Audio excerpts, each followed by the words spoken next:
This would have been, as you know, in 1930, on the 2nd of November. That would be the date of the crowning, the date of the coronation. Beautiful. So again, give thanks wherever you may be in the international community.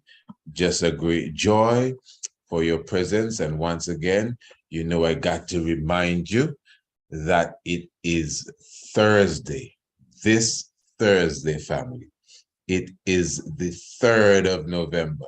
Remember, I like that, the 3rd of November.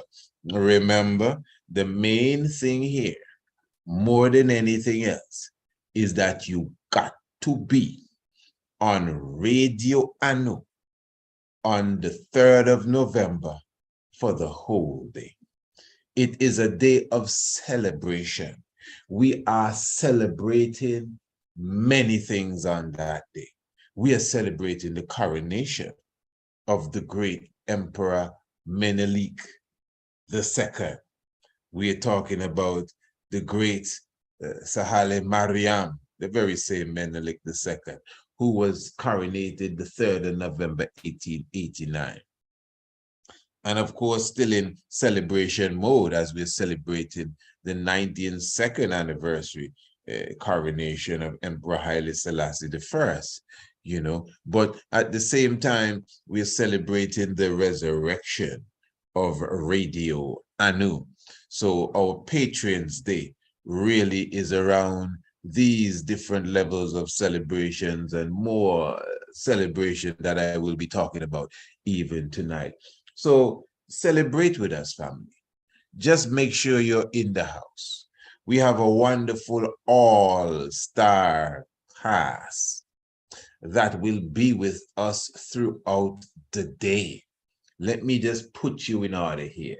So when you rise up in the morning, you see from midnight tomorrow night, I mean, you see, like we have in Nyabingi celebration, midnight service, we have it tomorrow. When the midnight service seal up and you tune into Radio Anu, is solid Nyabingi, solid sacred Nyabingi that is going to take us to the rising of the sun.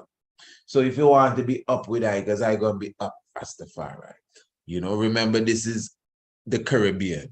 So it may be midnight here, but it may be midday where you are. So just meditate and try to balance the time. So when it hit midnight here, ain't no sleeping around here. Chalice going to be blazing, smoke burning out the whole studio. You understand? And at 5 o'clock, we're going to have a special meditation. So make sure you're with us 5 o'clock, not 6 o'clock in the morning. 5 o'clock, special hour meditation going on to 6 o'clock, Serengeti style meditation. And then at 6 o'clock, we're going to begin with a blast. We're going to introduce the day to you. And then as I said, we have a line of special speakers and presenters that will be with us throughout the day.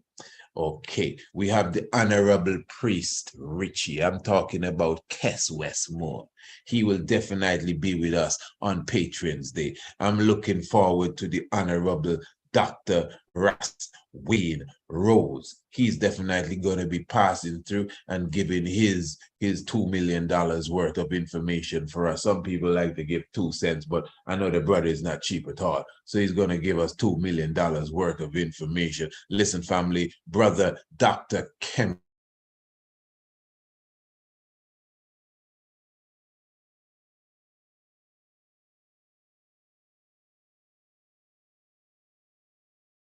France de Freitas, of course, political aspirant. Not the right term is right. He will definitely be with us. And of course, he's an entrepreneur. He's a motivational speaker.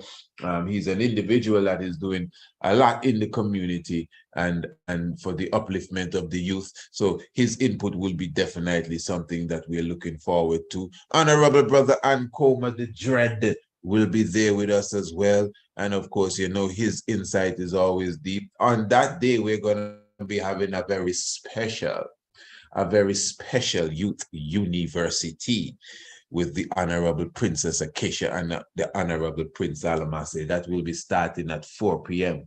Now at midday now, not midnight, at midday, we're going to have a very, very, very special roundtable discussion. And this is going to be about Rastafari moving forward. We're going to have the Honorable Priest Dougie with us. And we intend to have a few other individuals. We're actually just waiting for some confirmation. Don't want to be calling nobody name, and then all of a sudden they're not on the ticket. So we will be doing that. And of course, a whole lot more, you know, the Goddess Ethiopia, Goddess Empress Ethiopia, representing the Ubuntu movement, will be here to share her wonderful wisdom with us. And remember, Black King Sound, Ras Dre himself conducting the Wheels of Steel. They'll be definitely serenading us at certain points of the program, not throughout the whole day, but Black King Sound will be in the house. So all you sound brethren and sound system sisters that are part of sound systems, you definitely would like to be in the house to hear what Black King Sound will be saying. I wonder if I should give you a sneak preview of Black King Sound. Some tough dub, you know, Gregory dub, Gregory Isaac, yo. Just make sure you tune in.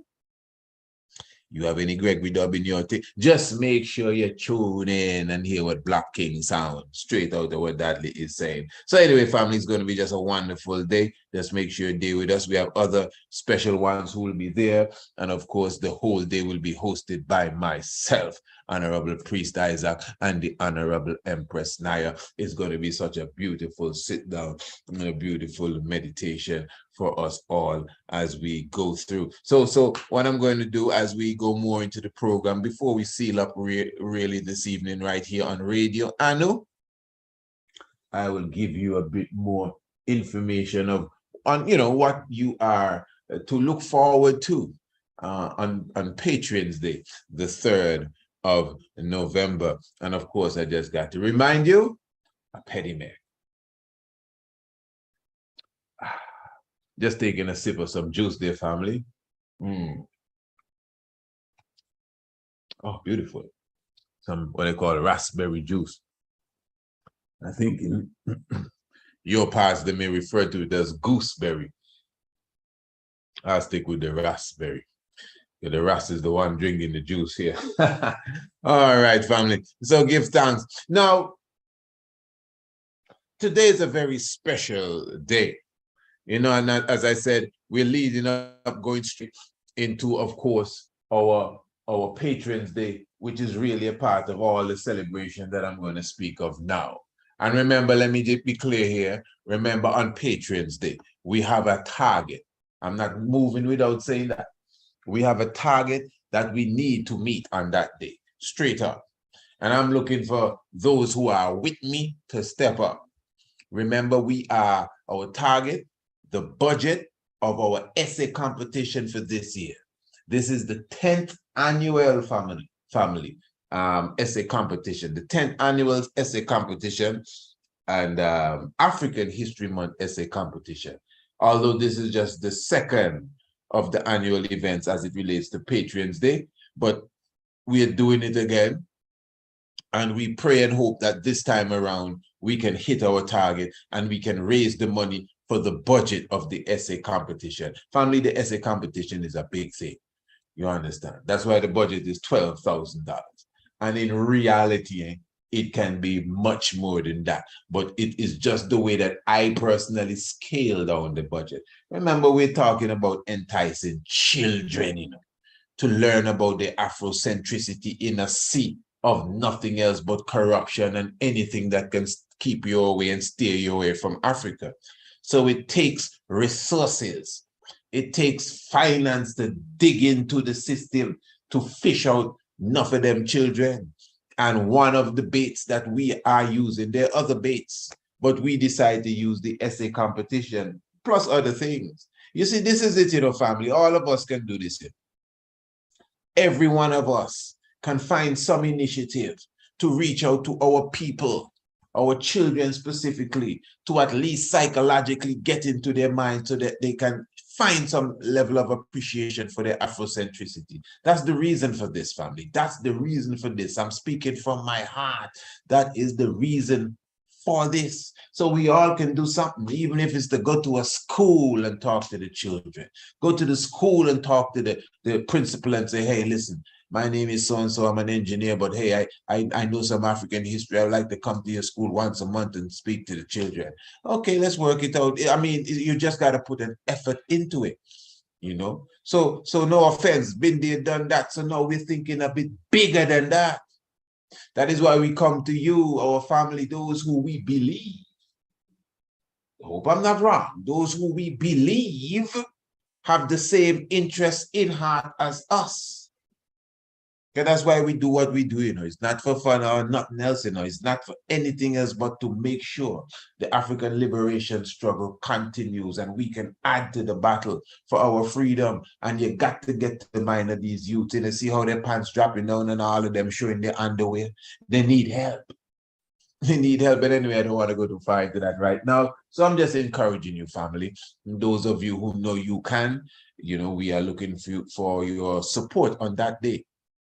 Remember, if you're not contributing on that day, well, we are taking your pledges.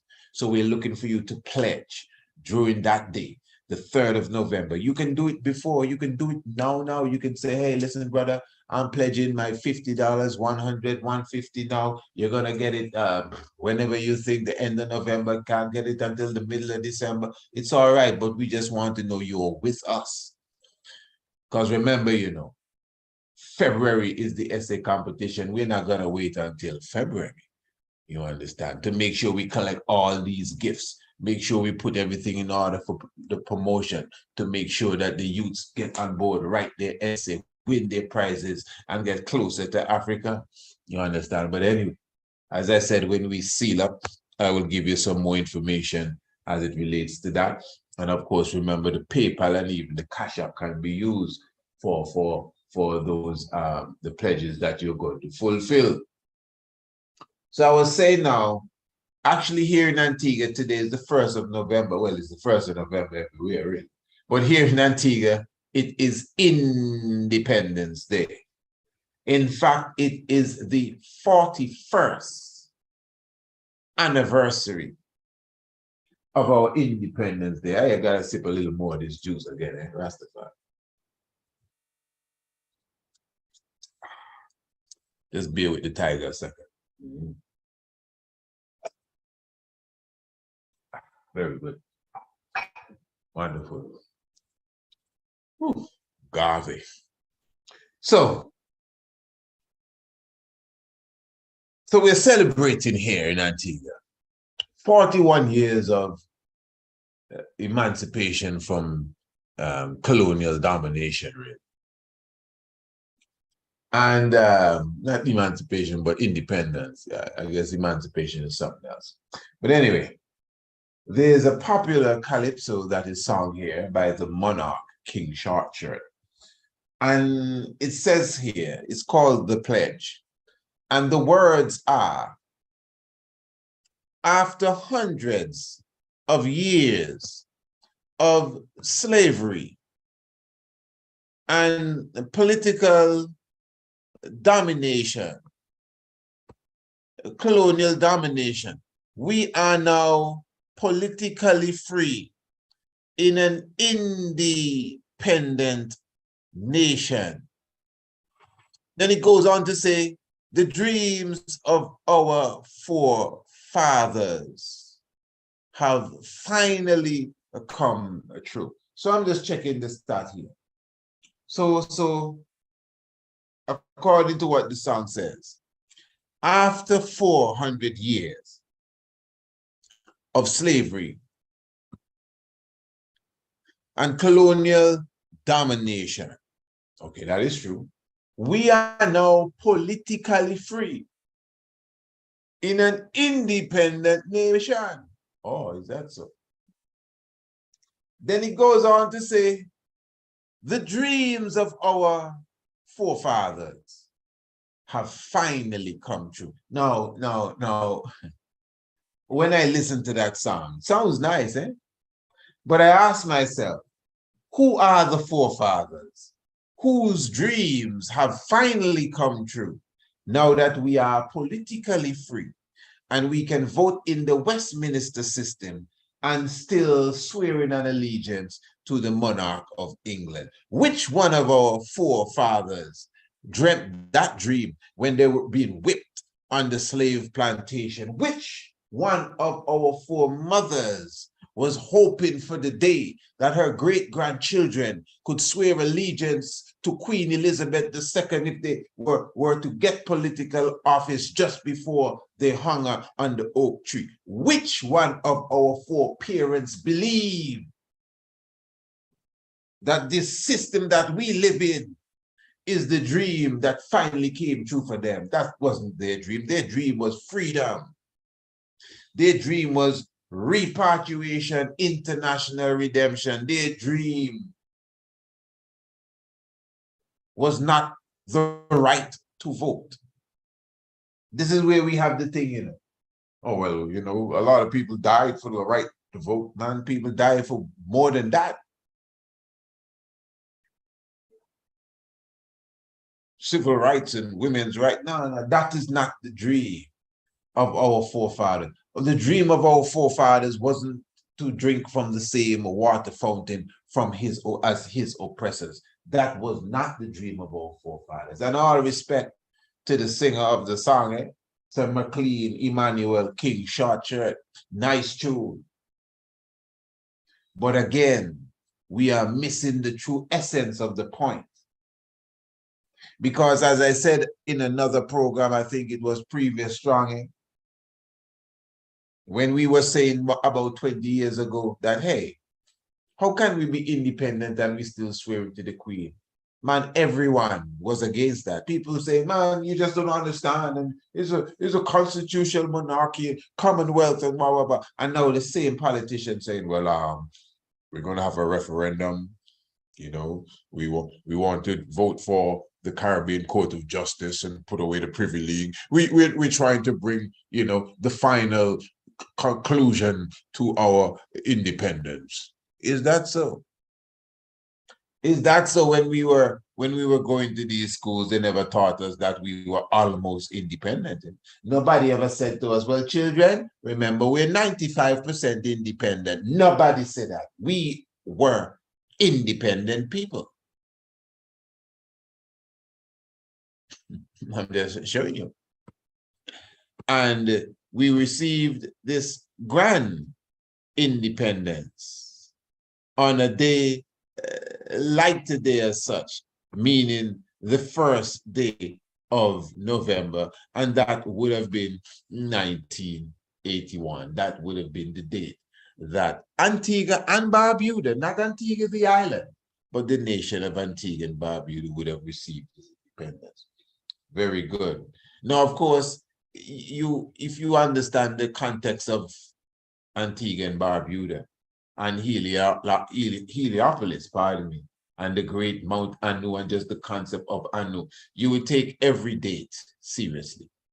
Because today, the 1st of November, is a very special day in Ethiopian history as well. A lot of us may not follow up with it, but it is the day that Haile Selassie I, at that time, he was not emperor.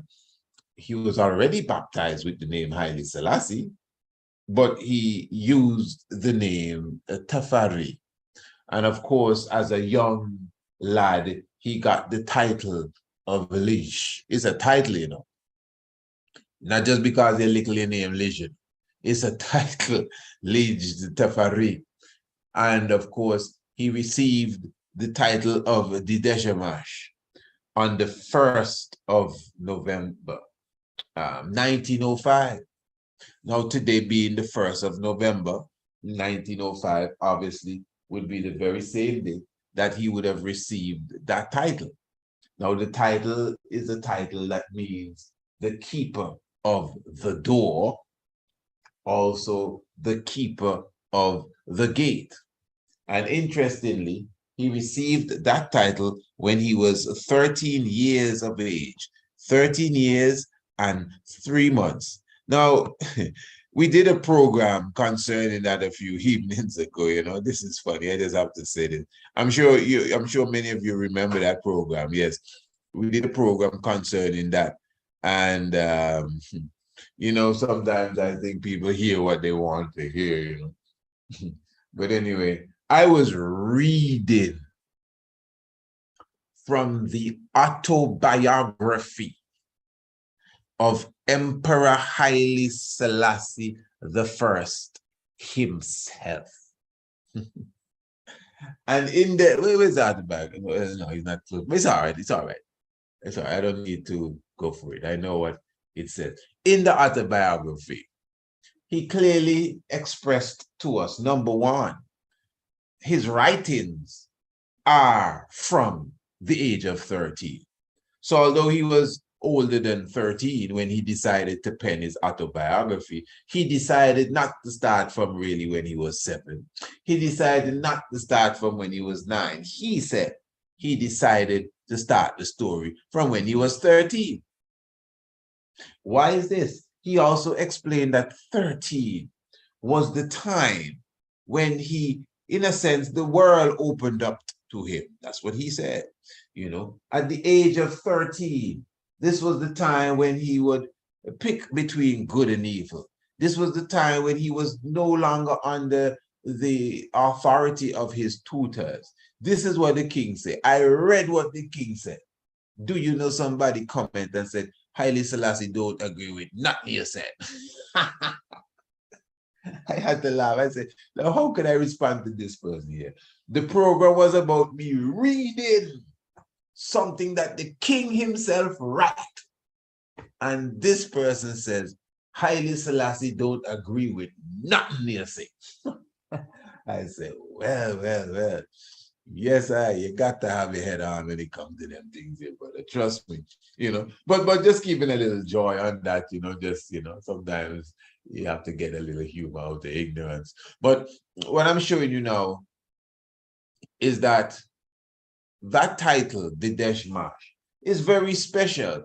It's I would consider the first major outstanding title that the king received, the Keeper of the Gate.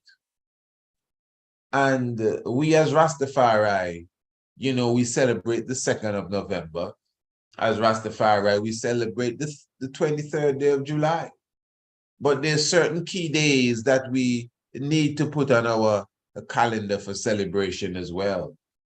Again, the 1st of November, because this is the day that the young Tafari received his first official title, the Keeper of the Gate. And then now the 27th day of September, which is already Maskell, the commemoration of the finding of the true cross of Christ. But in 1916, this is the day that the said Tafari took the title of Ras and became Rastafari or Rastafari, and then became Negus on the 7th day of October 1928. So all of these days are key days and spiritual days, and they all have their own spiritual essence. But on the same 1st of November now, 1930, because we know Haile Selassie was crowned in 1930. We know that, right? Okay, good. So in 1930, on the 1st of November, now Haile Selassie was crowned emperor on the 2nd of November, 1930. But interestingly, on the 1st of November, 1930, he unveiled the statue of Menelik II. Now, this day was actually the 25th anniversary of Haile Selassie, being given the same title, the Deshmark, on the 1st of November, 1905. So now it's the 1st of November, 1930. And Haile Selassie, is going to be crowned emperor the next day, which is the 2nd of November, 1930. Now he's done emperor already, you know, but the coronation don't come yet. So the day before the coronation, he unveiled the statue of Menelik II, his male official predecessor, because of course his direct predecessor is Empress Zaditu, the daughter of the same Menelik II. Lee Jiatsu, of course, was disposed by the Crown Council, never officially coronated. I mean, we have him in a different book. You could take that as maybe just opinion. It's up to you. It's all right. I get humble to the exact historical writings. But from my point of view, Menelik II is the official predecessor as a man before Emperor Haile Selassie I. So, and it's obvious that the king sees so too. And the emperor unveiled the statue of Menelik II on the 1st of November, the day before he, Haile Selassie I, was crowned emperor. And of course, that day was the 25th anniversary of him, Haile Selassie, getting the title, the Desh March. And then the next day, he, Haile Selassie I, was crowned emperor. But the day after that, the 3rd of November, is actually the anniversary of the coronation of Menelik II. So the 3rd of November, 1930, was the 41st anniversary of the coronation of Menelik II. So that means Menelik II was coronated on the 3rd of November, 1889. Good. So the 3rd of November, 1889 is Menelik's coronation day. On the 1st of November 1930, Haile Selassie I unveiled the statue of the same Menelik II, the 1st of November, which was the 25th anniversary of he, Haile Selassie, getting his title, the Dejma. And that same 1930, the 1st of November, was the day before Haile Selassie got coronated himself. And he, Haile Selassie, got coronated himself the day before the 41st anniversary of the coronation of the same Menelik II, whose statue he unveiled the day before he, Haile Selassie, was crowned emperor. You see the science? Nothing here is by mistake, Pastor. You see the science? You have to keep in mind, do you remember the Treaty of Wachali? This is something, of course, we would have spoken about. The Treaty of Wachali. Wachali is in Ethiopia. And the Italians, because according to the history, even before Menelik II became emperor, when he became king of Shore, Emperor Johannes IV would have warned Menelik II about dealing with the Italians. Emperor Johannes IV told Menelik II that the Italians are not to be trusted. Well, British, French, Portuguese, none of them to be trusted, really. But those were his words to Menelik, because Menelik II was forming an alliance, really, diplomatically with the Italians. Friendship, as it's referred to as in the diplomatic world. So what happened here is that Italy drafted up this agreement. You had the Italian side of the agreement and you had the Ethiopian side of the agreement. And the Italian version basically said, all right, let me start with the Ethiopian version. The Ethiopian version basically said that Italy, on request and of course permission granted by Ethiopia, has permission to represent Ethiopia in the international community. Now, the Italian side said something slightly different. It says that Italy had exclusive rights to represent Ethiopia in the international community. So what they were saying, the Italians on their side, is that Ethiopia ain't got no say in this. If we want to represent Ethiopia anywhere in the world, in a sense, Ethiopia belongs to us. And we don't have to call Menelik on the phone or send him no WhatsApp, no text, no email. We just go and do it ourselves. Now, the Italian version was in Italian. And the Ethiopian version was in Amharic. And according to the history, it is Empress Taitu who caught on to the deception first. Mama Taitu, for those who may not know, that is the wife of the god Menelik II. So Empress Taitu caught on to the deception of the Italians, and then Menelik II said, hey, no, we can't do this. So that was really the pretext for war, you know. And at that moment, according to the historians, Menelik II prepared for war. Family, you need to check Apedimek. Apedimek covers all of this in dramatic fashion, I would add. It's a beautiful documentary, if I do say so myself. You know, Apedimek covers this history as we highlight Menelik II specifically in Apedimek. So the Treaty of Wachali and the deception of the Italians is something that you have to look into as a historian, especially when you understand, you know, the paving of the way for the Emperor of Ethiopia, and even the paving of the way for freedom and liberation and in the independence struggle in Africa. You can't act as if you're not talking about Menelik II.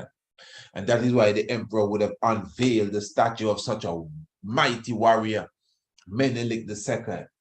So when the Italians invaded now, it was the same Menelik. Empress Taitu was on the battlefield with her pistol busting shots. Ras Mokenen, which is the father, hero of Adawa, the father of Emperor Haile Selassie I, you understand, who was like about 4 years old when the Battle of Adawa was ringing out. And again, this would have sort of cleared the way to make sure Ethiopia preserved this independence.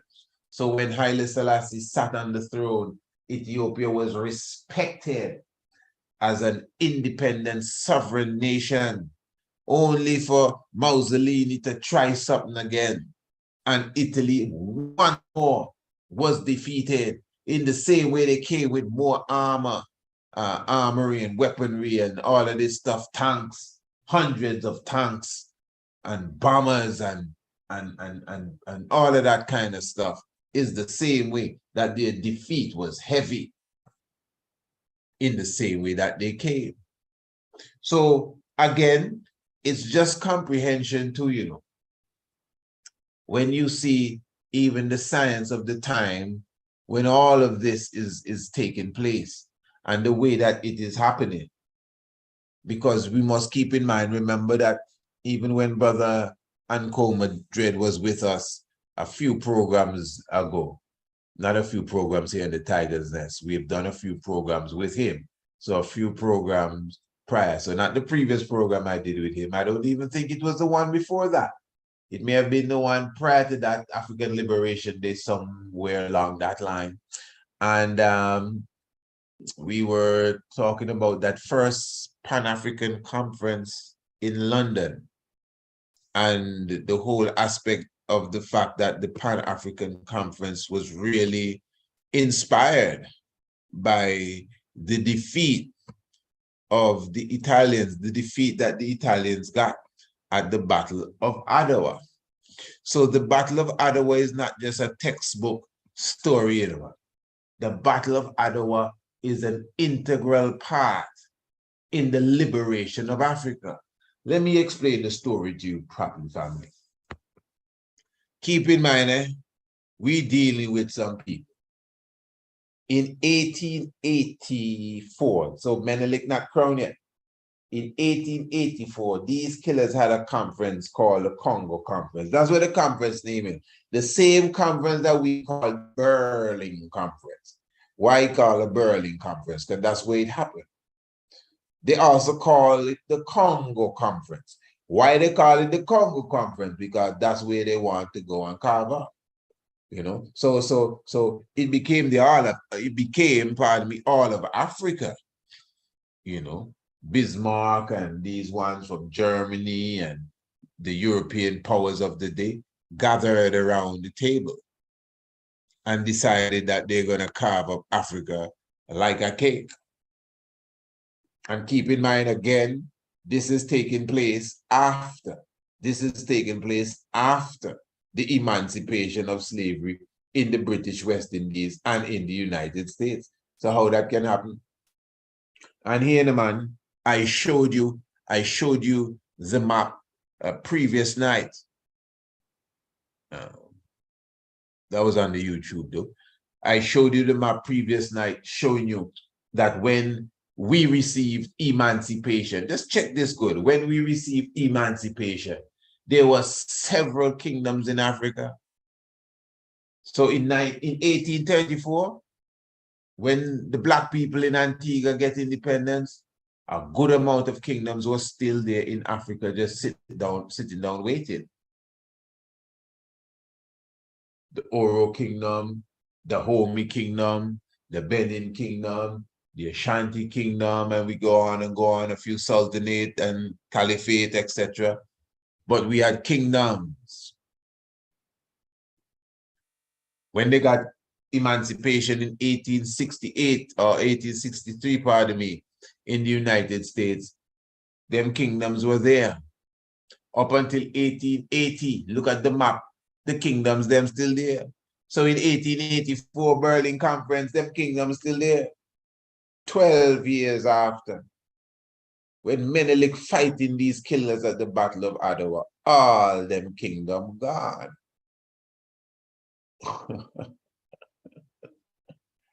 Wow. No, reality. And that is why we were talking about the chronology of the events. So ones like Johannes IV, you know, we must be thankful for Johannes IV, give thanks for Emperor Theodorus II, and these ones who would have also, you know, put a dent in the enemy even before they came and stepped up against Menelik II and came and stepped up against Emperor Haile Selassie I and got their defeat even on the battlefield, you know. So that is the same energy that is around the concept of apediment.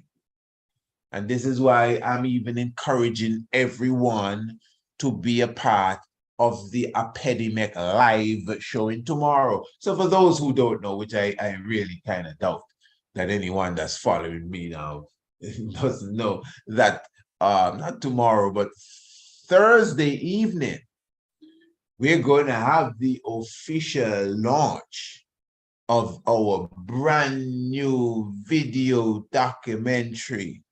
Everyone is gonna love it. It's Apedimek. Now you see how Apedimek aligns itself, the concept aligns itself, not just with Haile Selassie, but with the emperors of Ethiopia. It's the lion concept.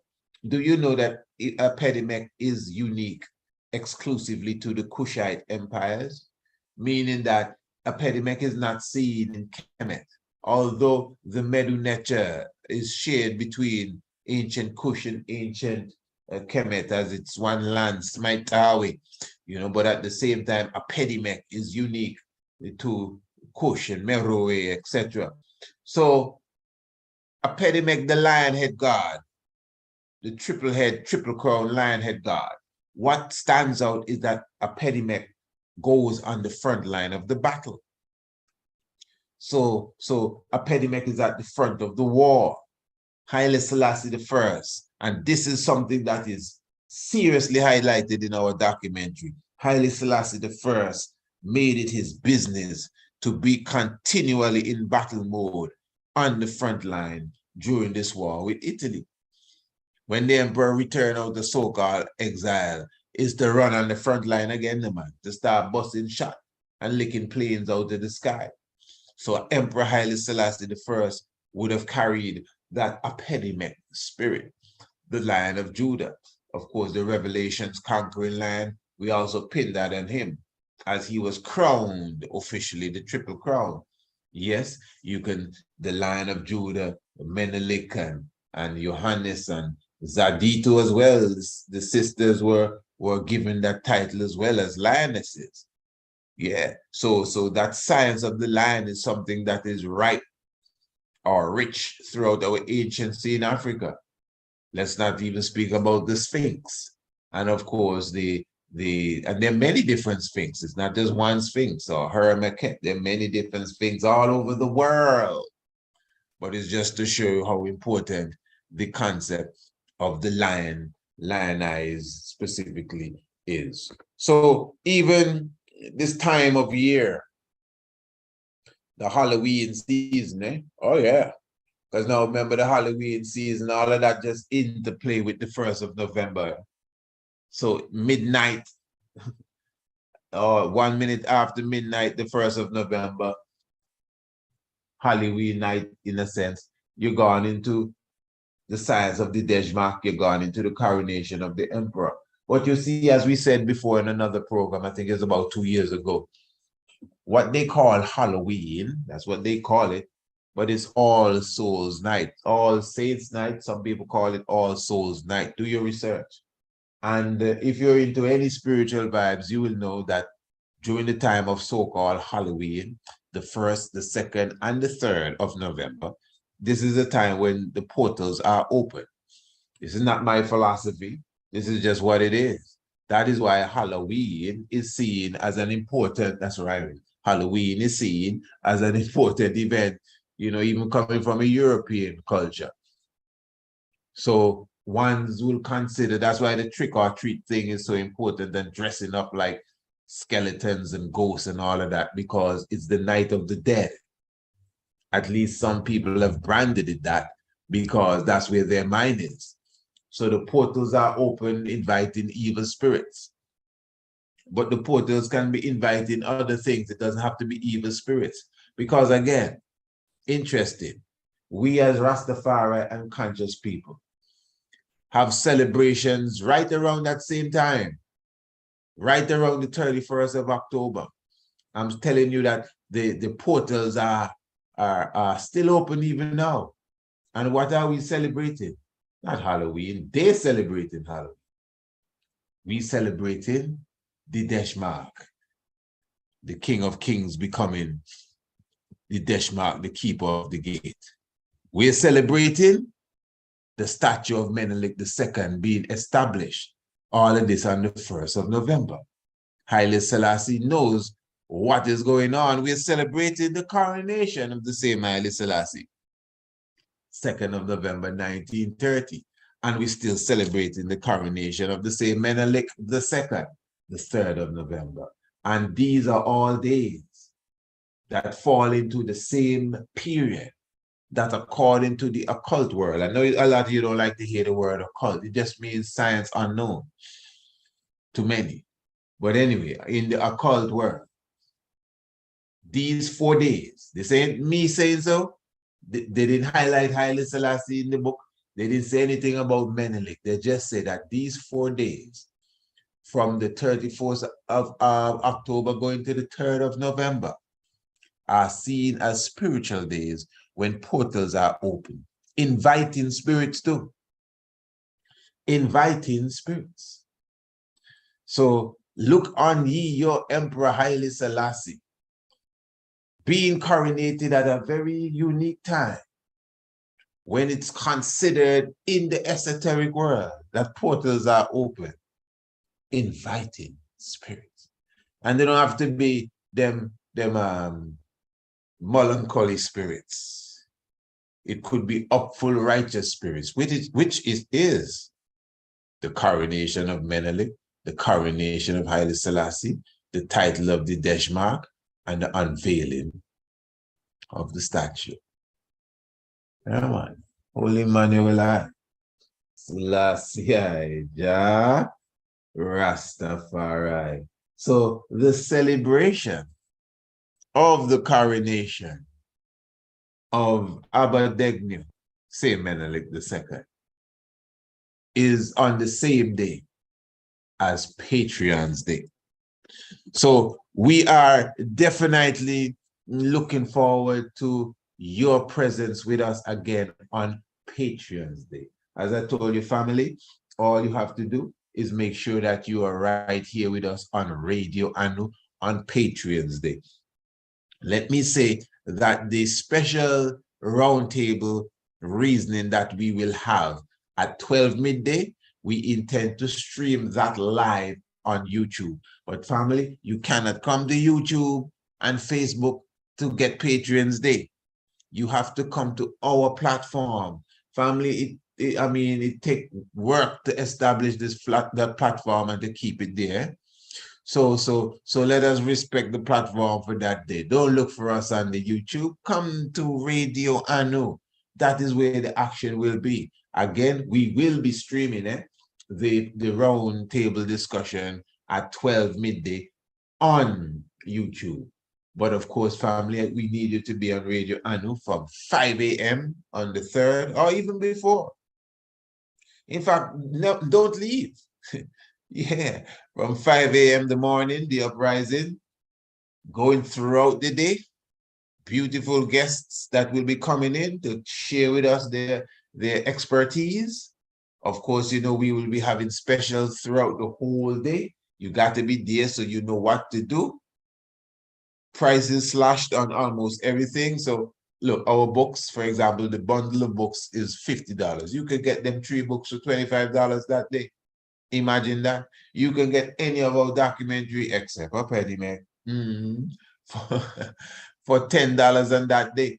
And in fact, we'll be giving away some free Pedimacs too, but you got to be listening on that day to see what happens. We'll be giving out some Tiger's Nest subscriptions too, and some other wonderful, gifts and, delightful vibes to make sure everyone is up full and everyone is happy. And make sure, family, those of you who are patronizing, give thanks. Those of you who are contributing, give thanks. Remember, the contribution is going directly towards, not shared between this project and that project. It is something earmarked specifically for the essay competition. Family, that's how I live. And let me just share a little secret here. We put everything in its perspective and in its order. You understand? It's called discipline, really, just to be straight. So this telethon, that which is raised, and remember, the telethon is extremely transparent. As we are going through the day, I'll be saying, okay, family, we have raised our amount thus far, and we have our amount, not X now, our amount in contribution. So we need our amount more to make sure we reach our target. Family, we have 5 more hours to go. Let us see if we can get the contributions in. That is what you're going to be getting on that day. So prepare yourself for that. You understand?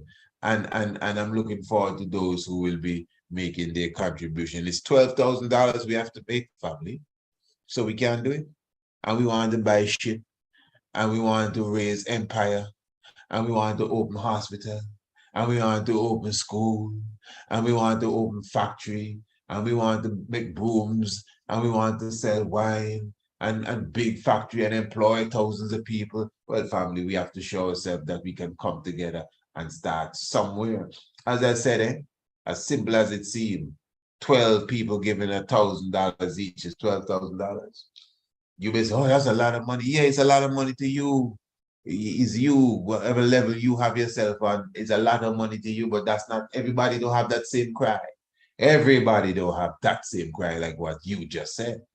You understand? Let me come closer to your level. 24 people giving $500. That's the $12,000 for the essay competition. 24. I know I have 24 loyal ones with me. I know I have 24 of you. Loyal warriors that can and would and will give that 500 straight up.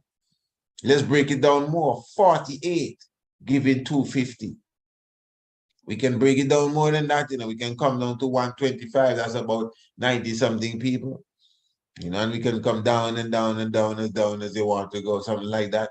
100 people giving, I think, $120.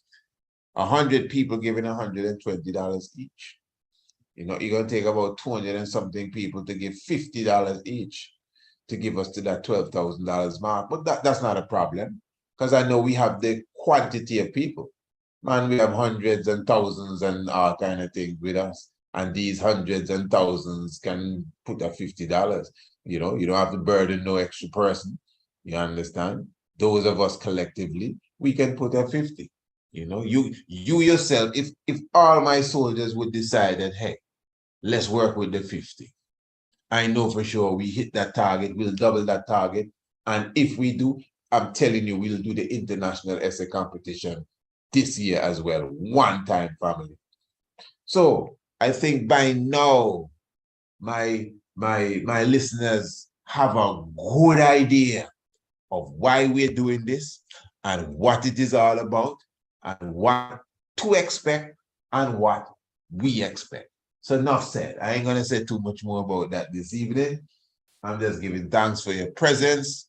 And of course, a pedimec. Hey, contact me tonight, family. Make sure you get your spot for a pedimec. Just remember, you don't have to pay to be there. You know, all you have to say is that I would like to be at the pedimec showing, and you get the link. You can even visit the website and get the link. And there's no charge whatsoever. You just got to be there 8 p.m. and comfortable and put on your Zoom platform, and you'll see the whole documentary. When it's done, you can decide if you want to purchase it or not. And I'm sure you will definitely want to have a copy of your own beautiful, wonderful righteousness of salvation. Yes, family. So